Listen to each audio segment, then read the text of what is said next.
Hi friends, my self Vishal Kumar. और अगर English honours paper 1 और पेपर 2 आपका फर्स्ट ईयर का एग्ज़ाम दे रहे बिहार यूनिवर्सिटी, और वो भी बीए पार्ट 1 में और सेशन 2022 से 25 है, तो आप स्क्रीनशॉट ले लीजिए। पहला क्वेश्चन ये कर लीजिएगा, सेकेंड क्वेश्चन ये कर लीजिएगा।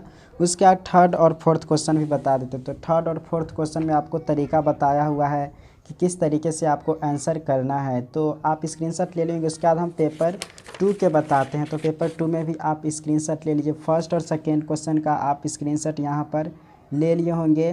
फिर उसके बाद थर्ड और फोर्थ क्वेश्चन को कर लीजिए। पक्का आपको पूरा उम्मीद है, 95% उम्मीद है कि इसमें से पक्का आएगा क्वेश्चन।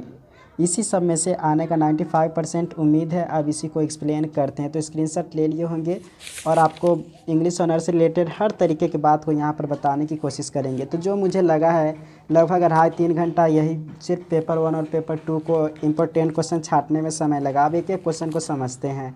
तो जैसा कि आपको 2021 के क्वेश्चन बताते, तो पता तो होगा कि 2021 के क्वेश्चन आपके एग्ज़ाम में आने का बहुत ज़्यादा चांस है। बहुत क्वेश्चन 2021 से आएगा, इसीलिए हमने जो बनाया है उसमें 2021 के क्वेश्चन भी बहुत ज़्यादा है। तो 21 के क्वेश्चन ज़्यादा तो है ही, तो हम इंग्लिश ऑनर्स से आपको बताने की कोशिश करते हैं। 2021 का क्वेश्चन जैसा कि इंग्लिश ऑनर्स पेपर 1 इस साइड हम देखते हैं यहाँ पर। तो इंग्लिश ऑनर्स में देखते हैं जैसा कि यहाँ पर लिखा हुआ है कि right short notes any 2 of the following. तो ऐसे ही आपको शायद 5 दिया रहेगा परीक्षा में, तो इसमें से आपको 2 पर लिखना है। तो पक्का 5 रहेगा, तो इसी में से 5 में से आपको बहुत सारा रहेगा। जो फर्स्ट यहाँ पर हमने लिखे हुए हैं, तो इतना लिखा हुआ है। क्या है वो, शायद 9-10 है, 4 लगभग 8 है यहाँ पर। तो 8 में से आपको 5 को इसी में से आएगा, चाहे 4 को तो ज़रूर आएगा। 4 में से 2 बनाना होगा, तो 2 बना सकते हैं।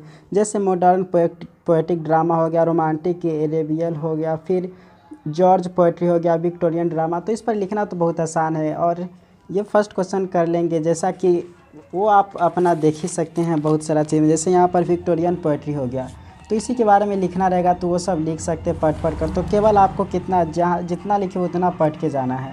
तो इंग्लिश ऑनर्स का फर्स्ट क्वेश्चन आपका पेपर 1 का तो कंप्लीट हो जाएगा। सेकेंड क्वेश्चन है यहाँ पर short notes any 2 of the following.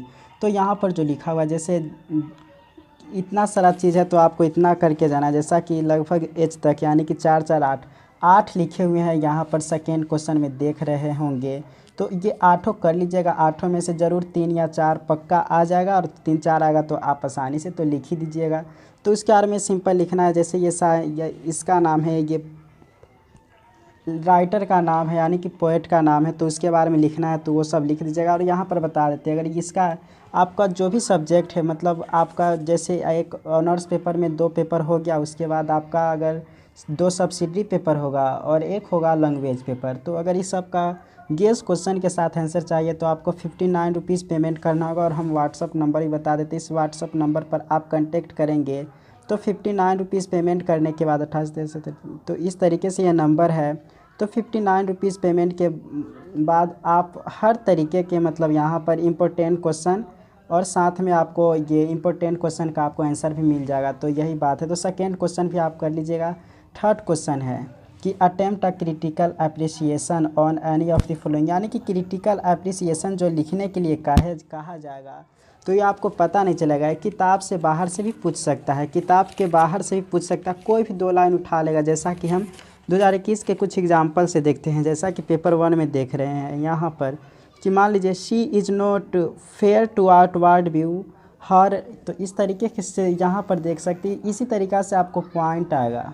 तो ये जो पॉइंट लिखा हुआ है, क्रिटिकल अप्रिसिएशन लिखने के लिए कहेगा, तो किसी भी तरीक़ा से कहीं से भी पूछ सकता है। जितना भी सारा इंग्लिश लिटरेचर में कविता या कहानी आता है, मतलब स्टोरी चाहे पोएम, या कहीं से भी पूछा जा सकता है। जैसे यही बात यहाँ पर देख रहे हैं। तो ये जो लिखा हुआ है हार्टले और ये कॉलेरिज जो पोएट है उनके द्वारा लिखा हुआ है कि she is not fair outward. ये तो आपको कविता दे दिया, इसके कुछ पॉइंट लिख दिया, और इसके बारे में कहेगा क्रिटिकल अप्रिसिएशन करने के लिए। थर्ड क्वेश्चन में वही आता है, क्रिटिकल अप्रिसिएशन करने के लिए। तो जैसा कि दोनों में से कोई एक का करना होता है, तो ये आपको इम्पोर्टेंट क्वेश्चन का आपको नॉलेज होना चाहिए कि किस तरीके से मतलब ये आता है। तो उसको सॉल्यूशन, इसका आंसर लिखने के लिए आपको इतना सारा कोशिश करना होगा। जैसे क्रिटिकल अप्रिसिएशन होगा तो उसका तरीका यहाँ पर हमने बताया हुआ है। तो यहाँ से पहले जो आएगा, तो इसका आंसर लिखने के लिए बात समझे। पोएम के लाइन को तो देगा ही, तब पोएम को 2-3 बार आपको पढ़ना है। 2-3 बार पढ़ने के बाद आपको उसको जब आंसर लिखेंगे तो ये बात लगाना है। सबसे पहले पोएट इंफॉर्मेशन, यानी कि इस कविता को कौन लिखे है, तो ये हार्टले कॉलेरिज जो पोएट है उनके द्वारा लिखा हुआ है। तो आप उनके बारे में अब लिख दीजिए। फिर उसके बाद खास वर्ड को, अगर इसमें जो खास वर्ड होगा, क्योंकि बहुत सारा वर्ड जैसे यहाँ पर अलग अलग तरीके के वर्ड होंगे, जो खास वर्ड होगा मतलब देख ही सकते हैं। लव लाइट हो गया एक अलग तरीके के वर्ड है, फिर मैडेंस एक अलग तरीके के वर्ड है। तो इस तरीके के, फिर फ्रांस है, तो इस तरीके जो अलग अलग वर्ड है आपको उसके बारे में थोड़ा लिखना होगा कि इसमें ये सब खास स्पेशल वर्ड है, दैट्स मीनिंग ये सब होता है। तो वो आप पोएट इन्फॉर्मेशन फिर खास वर्ड लिख दीजिएगा। फिर इसमें स्पीकर कौन है, मतलब जो कविता आप पढ़ें, जो पोएम पढ़े हैं उसमें कौन उस कविता में अपना भाव को व्यक्त कर रहा है, तो वही स्पीकर कौन है। फिर फिगर ऑफ स्पीच, उसमें किस तरीके के स्पीच का उपयोग किया गया हुआ है, फिर समरी आपको लिख देना है। तो ये सब तरीका है क्रिटिकल अप्रिसिएशन करने का। उसके बाद आपको इंटरटेक्चुअली लिखना है कि कहाँ कहाँ से जो ये कविता, मान लेते जो पॉइंट दिया था इसमें कहाँ कहाँ से ये बात को लिया गया है। जैसे यही वाला देखें तो इसमें कहाँ कहाँ से इम्पोर्टेंट बात को लिया गया है। तो लैंग्वेज और स्टाइल क्या है, इसमें कैसा वर्ड आपको मिलता है, तो लैंग्वेज एंड स्टाइल के बारे में आप पढ़ेंगे। उसके बाद यहाँ पर है कि जेनर, मतलब ये किस तरीके के, जैसे सोनेट है, एपिक है, लिरिक है, सैटारिकल है, नैरेटिव है, प्रोज पोएट्री है। तो ये जो आप देखेंगे तो इस कौन, हम जहाँ तक ज़्यादा इंग्लिश तो नॉलेज नहीं, लेकिन ये हमको देखने में लग रहा है कि ये प्रोज पोएट्री की तरह दिखाई दे रहा है, यानी कि कविता तो है ही लेकिन कहानी जैसा भी बात इसमें लिखा हुआ है। तो ऐसे ही आपको समझ समझ कर लिखना है। कोई कोई कविता ऐसा रहेगा, जैसे लिरिक नाम से पता चल रहा है, जैसे कोई कविता रहेगा और उसमें गाना की तरह रहेगा, तो इसी तरीक़ा से। और कोई कविता इस तरीके से सैटारिकल रहेगा, तो ये आपको लिखना है कि this poem is pros poetry, तो ये सब लिख देगा। टोन, इसमें रोमांस के बारे में, सैड के बारे में, एलेगोरी, तो ये सब लिखना है। प्रीसिज तो करने आता होगा, संक्षेपण, जैसे इस तरीके से क्वेश्चन रहेगा चौथा में और कहेगा संक्षेप करने के लिए, तो कितना आसानी से कर लीजिएगा, इसको पढ़िएगा। और संक्षेपण मतलब होता ही है कि अगर जितना वर्ड रहेगा उसको 3 से भाग कर दीजिएगा। मान लेते ये टोटल है 150 वर्ड, 150 को 3 से भाग कीजिए तो 50 वर्ड में आपको लिख दीजिएगा। तो यही प्रीसाइज हो गया।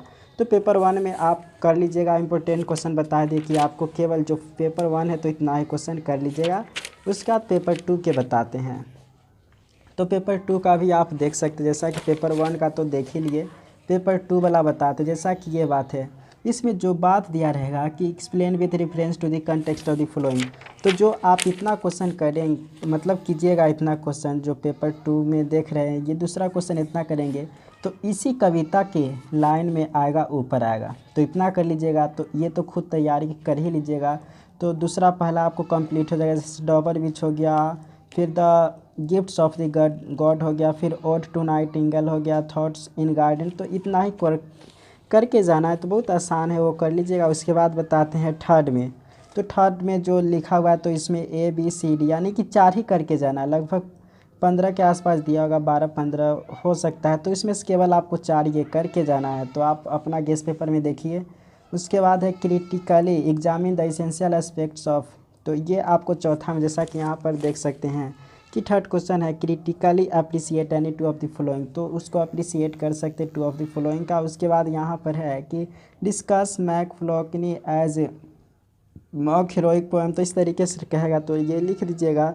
2 मतलब सेकेंड, थर्ड, फोर्थ कर लीजिएगा। 5 वाला डिफाइन विद एग्जाम्पल, जैसे कि इतना सारा को आपको डिफाइन करना और साथ में एग्जाम्पल बताना है। तो जैसे हो गया पर्सोनिफिकेशन हो गया, फिर ओटावा रीमा हो गया, तो इसमें से आपको ज़रूर 5-6 आएगा और 2 ही कह रहा है लिखने के लिए, तो कितना आसानी से लिख दीजिएगा। तो यही बात है। और कोई भी कुछ बात जानने के लिए आप चैनल को ज़रूर सब्सक्राइब कर लीजिएगा। और उसके साथ साथ आप कोई भी दिक्कत हो तो कमेंट कीजिएगा। तो बहुत बहुत शुक्रिया देखने के लिए।